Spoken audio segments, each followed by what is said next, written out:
నెల్లూరు జిల్లా అనంతసాగరం మండలం Khammampadu దళితవాడలో doctor BR Ambedkar విగ్రహ ఆవిష్కరణ కార్యక్రమంలో పాల్గొన్న circle inspector Venkataramana alias Gabbar Singh, senior న్యాయవాది నంద ఓబిలేష్, టీడీపీ రాష్ట్ర కార్యదర్శి దామా పెంచులరావు, బీఎస్పీ జిల్లా అడ్వైజర్ మరియు ఆత్మకూరు నియోజకవర్గ incharge T Krishna, teacher Balayya sir మరియు రిటైర్డ్ టీచర్ పాణం పెంచులయ్య మరియు Narasimharao alias Rajani teacher, Jugunta Kondayya sir, Pattedu Murali టీచర్పై కనబరిచిన నాయకులందరూ పాల్గొని అంబేద్కర్ సేవలు కొనియాడారు.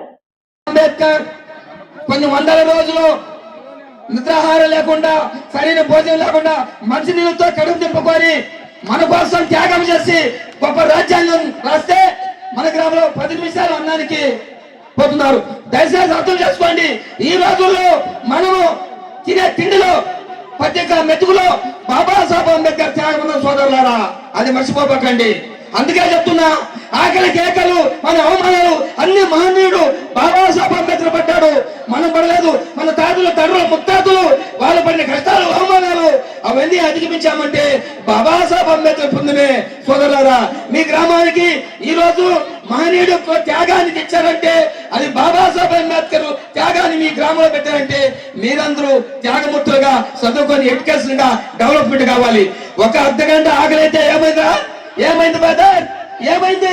కొన్ని వందల రోజులు నిద్రాగారం లేకుండా తన నలుగురు బిడ్డలు చంపుకొని, భార్యను చంపుకొని ఈ మనకైనా దేశానికి రాజ్యాంగం గొప్ప రాజ్యాంగం ఇస్తే రంగు నేర్పు గ్రంథాలు రంగంతా బయట పెట్టి కులగచ్చ మూర్ఖలతో ఎనలేని పౌరు చేసి పీడితులకు తాడుతులు అక్కగా పెంచి ఏదమైన ఈ జాతికి వెలుగునిచ్చినటువంటి గ్రేట్ పర్సన్ బాబాసాహెబ్ అంబేద్కర్ ప్రతిరూపం మీ ఊరికి వచ్చిన సోదరులారా, దయచేసి అర్థం చేసుకోండి.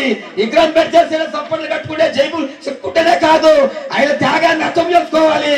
ఆయన ఏం చెప్పాడు? అధికారం లేదు రాని జాతి అంతరించిపోతుంది. అధికారం కోసం మీరు పాగలాలి. అధికారం ఉంటే మన పేదరికం పోతుంది, దరిద్రం పోతుంది, మన జాతి మేలుపడుతుంది కోరుకుంటూ ఈ చిన్న అవకాశం ఇచ్చిన మీకందరికి, ఈ దళిత పుల్లలకి, ఈ బహుజనవాదులకి, అనేక మంది కవులు కళాకారులు మేధావులకి, ఈ డయాస్ ముందు వచ్చిన పెద్దలకి, అంబేద్కర్ వాళ్ళకి పేరు పేరున జై భీమ్ తెలుపుతూ సెలవు తీసుకుంటున్నా. జై భీమ్. ఈరోజు పరమడి ఖమ్మంపాడు గ్రామంలో ఘనంగా అంబేద్కర్ గారి యొక్క విగ్రహాన్ని ప్రతిష్ఠించుకొని ఎంతో పండగ వాతావరణంలో అంబేద్కర్ యూత్ కానీ, పెద్దలు కానీ, ఆడవాళ్ళు కానీ, కుర్రవాళ్ళు అందరూ కూడా వచ్చి, మీడియా మిత్రులు, గ్రామంలో ఉన్న పెద్దలందరూ కూడా వచ్చి ఈ యొక్క కార్యక్రమాన్ని చాలా ఘనంగా నిర్వహించినందుకు అందరికీ ధన్యవాదాలు తెలియజేసుకుంటూ జై భీమ్ తెలియజేసుకుంటాం. Thank you. జై భీమ్.